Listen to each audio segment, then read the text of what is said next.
बिस्मिल्लाहिर्रहमानिर्रहीम। अस्सलाम वालेकुम मेरी प्यारी फैमिली, कैसे हो आप सब? उम्मीद है कि सब खैरियत से होंगे।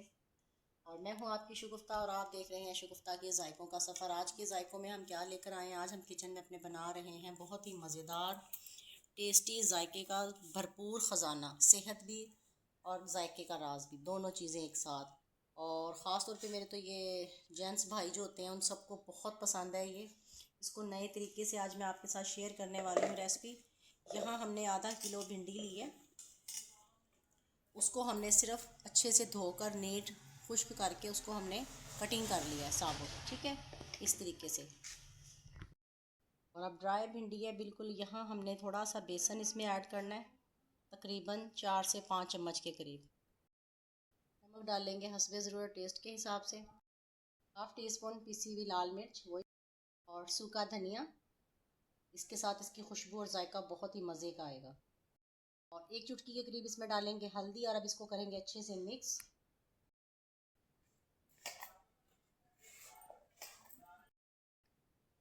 अच्छे से मिक्स करने के बाद ये देखें अच्छे से इसको ना ड्राई बिल्कुल लग गया है बेसन हर तरफ से। अब इसमें हल्का सा हम पानी लगाएंगे, बहुत ज़्यादा नहीं।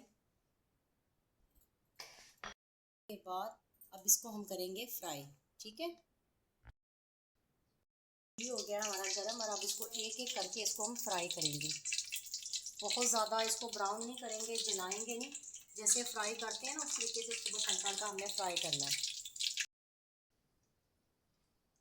और ये देखें माशाल्लाह हमने ये डाल दिया। इस तरीके से इसको मैं फ्राई कर लूँ सारी, फिर मैं निकाल कर आपको दिखाती हूँ। जी माशाल्लाह माशाल्लाह ये फ्राई हो गई है। तकरीबन टोटल जो टाइम मुझे लगा है ना इसको फ्राई करने में 6 से 7 मिनट लगे हैं, क्योंकि बहुत ज़्यादा हमने इसको ब्राउन नहीं करना, इसको अच्छे से फ्राई करना है। और आप यकीन मानेंगे बहुत मज़े की, बहुत ही जायके वाली डिश है ये जो मैं आज आपके लिए लेकर आई हूँ। आपने इसको एक बार ज़रूर ट्राई करना है। इंशाल्लाह ताला आप मुझे ज़रूर बताएंगे कि ये आपको कितनी पसंद आई है।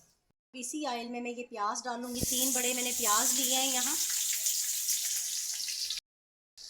प्याज मैंने इसमें डाल लिया है। प्याज को हमने सिर्फ हल्का सा सोते करना है, प्याज को हमने कलर नहीं देना। इसको हल्का सा मैं सोते कर लूँ फिर मैं आपको दिखाती हूँ। ठीक है जी, प्याज हमारी सोते हो गई है और अब इसमें डालेंगे हम, पहले अदरक लहसुन नहीं डालेंगे, पहले डालेंगे इसमें हम टमाटर, क्योंकि टमाटर के अंदर पानी होता है। ये अपने ही पानी में इसको थोड़ा सा हम भूनेंगे 1 से 2 मिनट के लिए।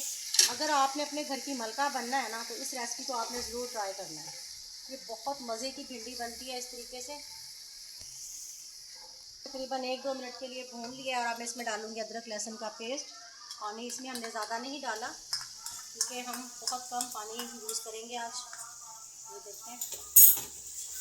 अब इसमें डालेंगे हम मसाले। मसालों में हम डालेंगे पिसी हुई लाल मिर्च, टेस्ट के हिसाब से आप कम ज़्यादा कर सकते हैं जितनी आपको पसंद है। हाफ़ टी स्पून नमक और 1 से 2 चुटकी हल्दी। मसाले बहुत कम इसमें मैं यूज़ कर रही हूँ ताकि इसका एक अपना ही जो जायका होता है ना वो निकल के बाहर आए। और अब इसमें हम डालेंगे लेमन जूस। तकरीबन 3 चम्मच ये जूस है लेमन का, वो इसमें ऐड करेंगे। यहाँ 2 से 3 मिनट लगेंगे मैं इसको भून लूँ अच्छे से, फिर मैं आपको दिखाती हूँ। अच्छा, मैंने इसमें कोई पानी नहीं डाला है। लहसुन के अंदर भी जो अपना उसका अदरक लहसुन का एक जूस होता है ना वही था, तो ये उसी के साथ ये पक रहा है। मसालों को मैंने डाल लिया है। अब ये जो टमाटर का अपना पानी है, जो प्याज का है, लहसुन अदरक का है, ये उसी में मसालों को भूनूंगी। 3 से 4 मिनट मुझे लगेंगे। कहीं मत जाइएगा, मेरे साथ रहिएगा। ये देखें जी 4 से 5 मिनट लगे हैं। मसाला हमारा भूनकर अच्छे से तैयार हो गया है, ये देखें। और अब इसमें डालेंगे हम जो पहले से ऑलरेडी हमने फ्राई करके रखी हुई थी भिंडी, इस तरीके से। और ऊपर से लगाएंगे हम इस पर, अच्छा हरी मिर्चें मैंने पहले नहीं डाली थी, ये छोटी छोटी स्टिक होती हैं। अब मैं इसके ऊपर हरी मिर्चें इस तरीके से डालूंगी और इसको दम लगा दूंगी। दम जो मैंने लगाना है तकरीबन 5 से 6 मिनट का लगाना है, इससे ज़्यादा नहीं। नहीं मत जाइएगा, मेरे साथ रहिएगा। ये देखें जी माशाल्लाह माशाल्लाह। अब मैं आपको इसको डिश आउट करके दिखाती हूँ। अगर आपने घर की मलका बनना है ना तो आप इस तरीके से ये रेसिपी बनाएं, ये भिंडी बनाएं मेरी बताई हुई रेसिपी के साथ, और फिर देखें कि आपके घर वाले कैसे प्लेटें चाट जाते हैं और कितनी ये जायकेदार बनती है। ये तो इंशाल्लाह ताला आपको खाकर पता चल ही जाएगा। ये रही आज की हमारी रेसिपी मुकम्मल बनकर तैयार हो गई है। प्यारे दोस्तों, कैसी लगी है ये आपने मुझे ज़रूर बताना है। चैनल को सब्सक्राइब कर दिया करें, फॉलो कर दिया करें। ये आपकी तरफ से दिया हुआ प्यार, इनाम, मोहब्बत होती है। दुआओं में याद रखें अपना और अपने प्यारों का ख़ास ख्याल रखें। अगली वीडियो तक अल्लाह हाफिज़।